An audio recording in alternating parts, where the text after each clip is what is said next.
మెగా9 TV. పశ్చిమాసియా ఎప్పుడూ ఏదో ఒక యుద్ధంతో ఉద్రిక్తలతో రగులుతూనే ఉంటుంది. ఇజ్రాయిల్, హమాస్, ఇరాన్ వివాదాలతో ఇప్పటికే ప్రపంచం మొత్తం టెన్షన్ పడుతున్న వేళ గల్ఫ్ రాజకీయాల్లో మరొక సరికొత్త సమీకరణం తెరపైకి వచ్చింది. ఒకప్పుడు ఒకరి ముఖం ఒకరు చూసుకోవడానికి కూడా ఇష్టపడని దేశాలు ఇప్పుడు ఏకమవుతున్నాయి. ముస్లిం ప్రపంచానికి తామే పెద్దన్నలు అని నిరూపించుకునే క్రమంలో సౌదీ అరేబియా, టర్కీ, పాకిస్తాన్లు కలిసి కుదుర్చుకున్న మక్కా ఒప్పందం ఇప్పుడు ప్రపంచ దేశాల్లో ప్రకంపనలు సృష్టిస్తోంది. ఒప్పందంపై సంతకాలు జరిగి కొన్ని రోజులే అవుతున్నప్పటికీ అప్పుడే దాని ఎఫెక్ట్ గల్ఫ్ దేశాలపై పడుతోంది. ముఖ్యంగా ప్రాణమిత్రులుగా ఉండే సౌదీ అరేబియా, యుఏఈ మధ్య ఈ ఒప్పందం కొత్త చిచ్చు పెట్టింది. అసలు మక్కా వేదికగా జరిగిన ఈ భయంకరమైన రక్షణ ఒప్పందం ఏంటి? ఈ మూడు దేశాలు కలవడం వెనుక ఉన్న మాస్టర్ ప్లాన్ ఏమిటి? యుఏఈ విమర్శలకు కౌంటర్గా సౌదీ అరేబియా, భారత్, ఇజ్రాయెల్ పేర్లను ఎందుకు తెరపైకి తెచ్చింది? ఇప్పుడు చూద్దాం.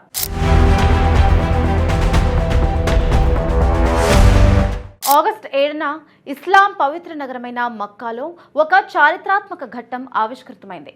సౌదీ యువరాజు, ప్రధాని Muhammad bin Salman, Turkey firebrand అధ్యక్షుడు రెసెప్ తయ్యిప్ ఎర్డోగాన్, పాకిస్తాన్ ప్రధాని షెహబాజ్ షరీఫ్ ఒకే వేదికలపైకి వచ్చి అత్యంత కీలకమైన రక్షణ ఒప్పందంపై సంతకాలు చేశారు. ఈ ఒప్పందంలోని ప్రధాన సూత్రం ఒక్కటే. ఈ ముగ్గురులో ఏ ఒక్క దేశంపై దాడి జరిగినా అది మిగిలిన రెండు దేశాలపై జరిగిన దాడిగా పరిగణించడం. అంటే ఎవరినైనా పాకిస్తాన్ మీద దాడి చేస్తే సౌదీ, టర్కీలు రంగంలోకి దిగుతాయి. ఒకవేళ టర్కీ మీద ఎవరైనా యుద్ధం ప్రకటిస్తే పాకిస్తాన్, సౌదీలు తమ బలగాలను పంపిస్తాయి.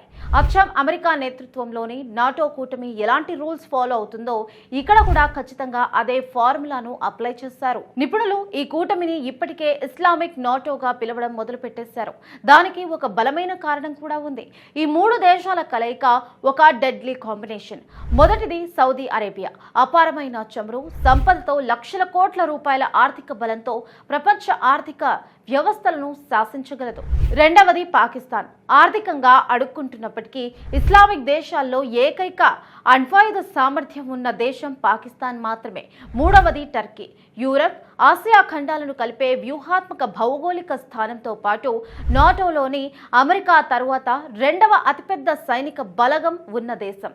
డబ్బు, అణ్వాయుధాలు, సైనిక బలం ఈ మూడు ఒకే రక్షణ గొడుగు కిందకు రావడం పశ్చిమాసియా రాజకీయాల్లో ఒక పెను మార్పుగా విశ్లేషకులు భావిస్తున్నారు.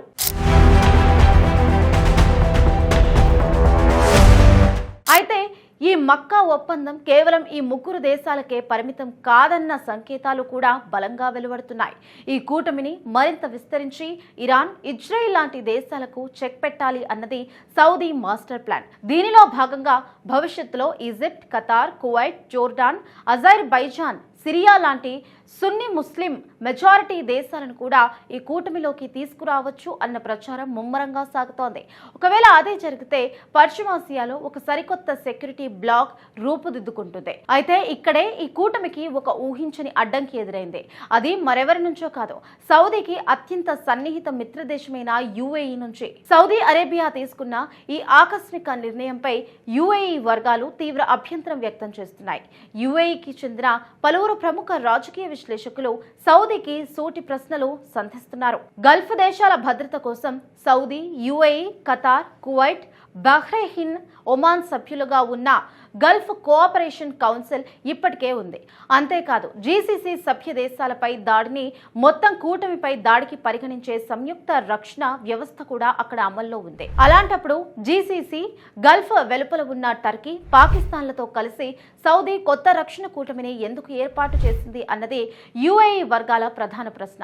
యుఏఈ ఈ అధ్యక్షుడి మాజీ సలహాదారు అబ్దుల్ ఖలీక్ అబ్దుల్లా కూడా ఇదే అంశాన్ని లేవనెత్తుతూ గల్ఫ్ దేశాల మధ్య ఐక్యతను బలోపేతం చేయకుండా బయటి దేశాలను ఎందుకు లాగుతున్నారని ప్రశ్నించారు.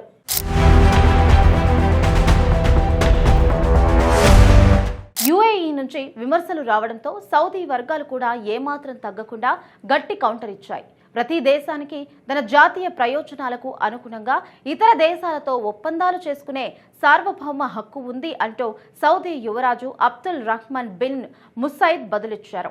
ఇక్కడే ఈ వివాదం మరో ఆసక్తికర మలుపు తిరిగింది. సౌదీ వ్యాఖ్యలు నేరుగా భారత్, ఇజ్రాయెల్ పేర్లను తెరపైకి తెచ్చారు. యుఏఈ, భారత్ మధ్య ఉన్న రక్షణ సహకారం, అలాగే 2020లో అబ్రహాం ఒప్పందాల ద్వారా యుఏఈ, ఇజ్రాయెల్ మధ్య కుదిరిన భద్రతా సంబంధాలను వారు ప్రస్తావించారు. యుఏఈ తన ఇష్టం వచ్చిన దేశాలతో భద్రతా భాగస్వామ్యులు పెట్టుకోవచ్చు, కానీ సౌదీ అరేబియా, టర్కీ, పాకిస్తాన్లతో ఒప్పందం చేసుకుంటే మాత్రం ఎందుకు అభ్యంతరం అని సౌదీ వర్గాలు నిలదీస్తున్నాయి. వాస్తవానికి భారత్, యుఏఈ మధ్య అధికారికంగా సంయుక్త రక్షణ ఒప్పందం లేకపోయినప్పటికీ ఇరు దేశాల మధ్య దశాబ్దాలుగా బలమైన రక్షణ సహకారం కొనసాగుతోంది. 2026 జనవరిలో ఈ సహకారాన్ని మరింత విస్తరించేలా వ్యూహాత్మక భాగస్వామ్యానికి కూడా ఇరు దేశాలు సిద్ధమయ్యాయి. అయితే సౌదీ, యుఏఈ మధ్య ఈ విభేదాలు కేవలం ఒక్క ఒప్పందంతో మొదలైనవి కావు. యెమెన్ యుద్ధం విషయంలోనే ఇరు దేశాల వ్యూహాలు చాలా వేర్వేరుగా మార్గాల్లో సాగుతున్నాయి. సౌదీ అరేబియా అంతర్జాతీయంగా గుర్తింపు పొందిన యెమెన్ ప్రభుత్వానికి మద్దతు ఇస్తుండగా, యుఏఈ మాత్రం దక్షిణాది వేర్పాటువాద శక్తులకు మద్దతుగా నిలిచింది. బయటకు రెండు దేశాలు మిత్రులుగా కనిపిస్తున్న ప్రాంతీయ ఆధిపత్యం కోసం లోపల ఒక ప్రచ్ఛన్న యుద్ధం నడుస్తోంది.